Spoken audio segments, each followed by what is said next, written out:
So, as you know, our attachment style has a massive impact on our romantic relationships and literally every relationship in our lives. And when we talk about dating, the analogy I always use is having a different attachment style than somebody else is literally like trying to sit down and play a board game with somebody, and you have a different rule book for how the game is supposed to go.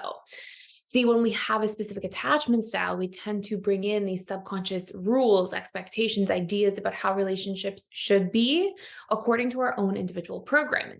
So, if you're sitting down and you're playing a board game with somebody with a different set of rules for how to relate to each other or how to play the game, there's going to be unnecessary friction and problems. And sort of that same analogy carries out to say if we have different rules for how we're supposed to relate to each other, you can see how that's going to cause an endless amount of potential confusion.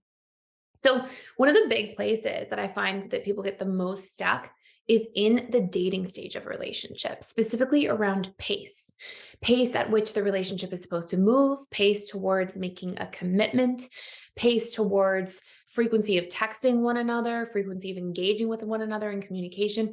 And in this video, I am going to cover the pace that the fearful avoidant attachment style expects to move at when it comes to dating. And when that pace is supposed to move from just seeing each other, dating, spending time getting to know each other, and into more exclusivity or some form of commitment that moves you into the honeymoon stage. So, first and foremost, what you want to know is that each attachment style has a very different pace. They have a lot of different expectations around pace, around, pace of how quickly the relationship moves.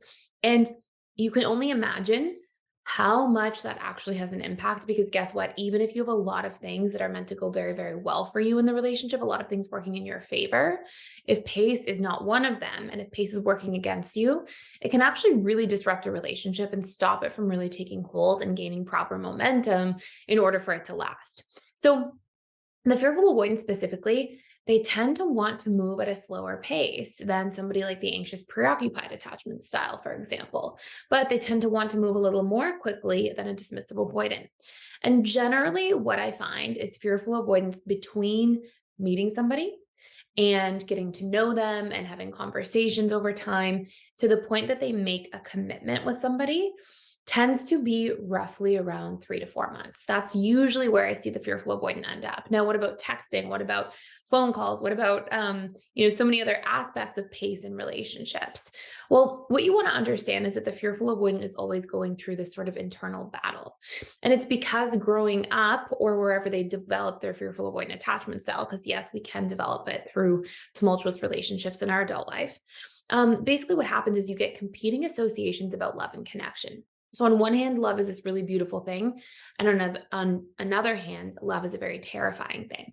And so because there are these stored competing emotional associations about love, a fearful avoidant has to overcome them to a certain degree in order to feel like, okay, there's enough here for me to take that leap of faith and make a commitment. And honestly, a lot of fearful avoidants are carrying a lot of really limiting beliefs about relationships. Things like it will only end badly, I will get betrayed, somebody will abandon me eventually, we will get bored of each other. They have a lot of these limiting beliefs. And so it's almost like the feelings have to build and develop to outweigh the beliefs, these limiting beliefs. It's almost like they have to be so strong in order to be like, ouch, I'm assuming at a subconscious level, all these painful things are going to happen and I'm going to move in the direction of this person anyways. And that's not an easy feat to establish early on. And this is where it can really go awry because if an anxious preoccupied wants to move a lot more quickly than that 3 to 4 months before making a commitment, which they almost always do, then you're going to see that the fearful avoidant feels this pressure, and that pressure is going to cause them to disconnect in order to self protect. And that disconnection is that strategy to be able to hold back, keep themselves safe because they're assuming that bad things are going to happen and there's going to be some kind of painful ending. And so fearful avoidants have this really important middle ground that you sort of have to walk with them while dating. And it's like this middle ground of not moving too fast, but also not moving too slow. And I heard somebody in one of our webinars refer to it as the Goldilocks Zone, which is a great term for it. And it's this very middle ground space if you want to have success with a fearful avoidant while dating. Now, when I say that, I don't mean betray your own standards, betray your own needs, just people please the fearful avoidant. I don't mean that at all. But What I do mean is when we're starting to date and get to know somebody and we're moving through that dating stage, the dating stage is the vetting stage. And we have to be able to know what somebody else's pace is roughly going to be, and then know what our pace, our preferred pace is, and find some kind of common ground in the middle. It doesn't mean that fearful avoidants have to have this exactness to that 3 to 4 month mark. But if somebody wants to make a commitment in 2 to 4 weeks and somebody wants to make a commitment in, 3, 4, even maybe a little more if they lean DA, 3, 4 months, then there's going to be a pretty big discrepancy in between that month or so mark, and that 4 month mark, let's say. That's where we're going to have more chaos. And some of that chaos can even go so far as to mirror some of the patterns of behavior we would see in the power struggle stage. And if the fearful avoidant feels pressured with their pace in relationships, they are going to withdraw, they're going to self protect, they're going to pull back. We have courses that go in, by the way, that you can check out for free. And I'm still going to cover pace of texting and frequency and these sorts of things in a moment. But we have courses that actually outline the fearful avoidant and every other attachment style in the 6 stages of relationships. So from the dating stage, honeymoon, power struggle, all the way to the bliss stage. And you can check them out for free for 7 days using the link below. And it talks about what potential challenges are likely to come up, how you can navigate those challenges as your attachment style versus that person's attachment style, the communication, the things to work on. It really covers sort of like the roadmap of dating somebody with a specific attachment style. So you can check it out for free using that link below.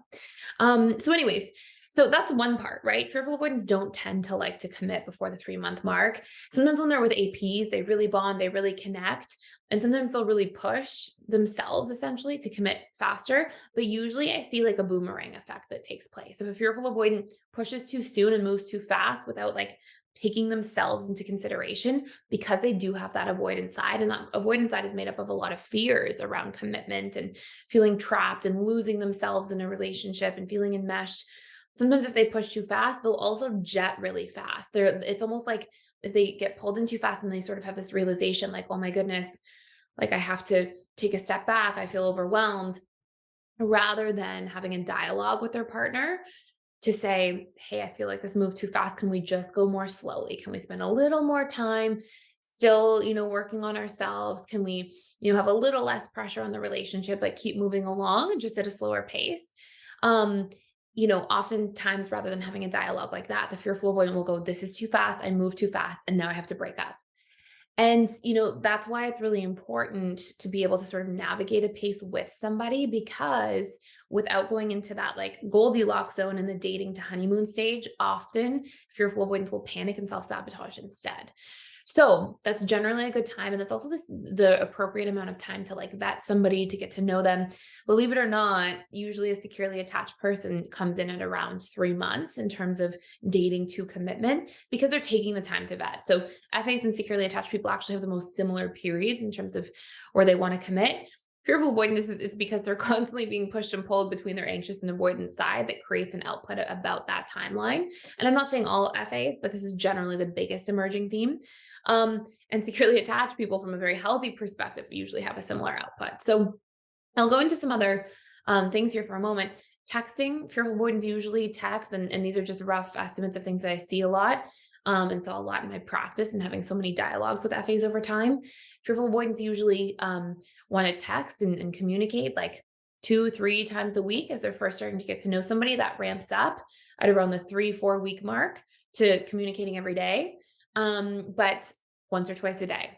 If fearful avoidance, and I've seen this many times, if they've got a pretty equally anxious and avoidant side, if they are with somebody and they're talking all day, every day, right from the get-go, they usually hit a burnout phase, and they will usually pull back, panic, and hit the eject button on the relationship dynamic. I've seen this a lot, and it's really jarring for the other person, but it's because fearful avoidants fear losing themselves. And when they feel like there's too much commitment and enmeshment too soon, it triggers all of those enmeshment trauma programming from childhood, right? All the fears of being swallowed whole by a relationship and losing their sense of self in the process, and being responsible for somebody else and having to abandon themselves in that process as well, because they're so focused on somebody outside of them. And so a lot of these things come up from the subconscious mind, and it can cause them to panic and run for the hills. And it's a bit of a trauma response. It's the flight response, because these enmeshment trauma subconsciously stored triggers are being activated, but it's it's also really important that if you are an FA and you're working on yourself, that you're aware of some of these things so that you know your tendencies and you can also work to slow a pace down when dating to something that's a fit for you as you're in your healing stage. And also that you can be, if you're the partner or somebody dating an FA, that you can be considerate to some of these things that they might be going through and experiencing so that you can find healthy compromises between your ideal pace and theirs. I just wanted to pop in here and let you know we are doing a 7-day free trial to the All Access Membership Pass at PDS, which means you get access to literally everything inside of the school. And this includes the 4 live webinars I do with our students every single week. And on top of that, you get access to all of our different courses. We have over 55 different courses on relationships, communication, boundaries, emotional mastery, guilt and shame, learning your needs, so many different facets that are really important to master our lives and feel really good about our lives going forward. And last but not least, there's a daily community event. We have trained facilitators and coaches who are in there doing that work, showing up to support you on your journey every single day. Please join me on the other side. Come check it out. See if it's a fit for you. I'd love to see you there. Go ahead and sign up by clicking the link in the description box below. So I will go into other videos. I will talk about pace more. Frequency of phone calls was the only other thing I didn't say. Generally, FAs, once they're really enamored by somebody, want to text, a couple times a day on a consistent basis, like pretty much every day, and then, do 1 or 2 phone calls a week and spend 1 or 2 times a week with a person. And sometimes that ramps up to 3 on a certain week, 4 if you're going on like a little trip together for the weekend, a road trip, things like that. But generally you're seeing FAs want to stay in that territory until much later into the honeymoon stage. And even so far as to the power struggle stage. And generally, when they don't, they're more likely to swing into their avoidance side and have potentially sabotaging behaviors. So pace has a huge impact. It can really, affect the push-pull patterns of a fearful avoidant or disorganized attachment style. And I hope this makes a whole lot of sense. If you have questions about this topic, more about pace or frequency of communication, things like that, again, you can check out those courses for free for 7 days down below, or feel free to ask some of them in the comments below, and I'll take a peek at some point and try to create some future videos about that as well. So thank you for watching. Please subscribe to this channel if you enjoy this content, and I will see you in future videos.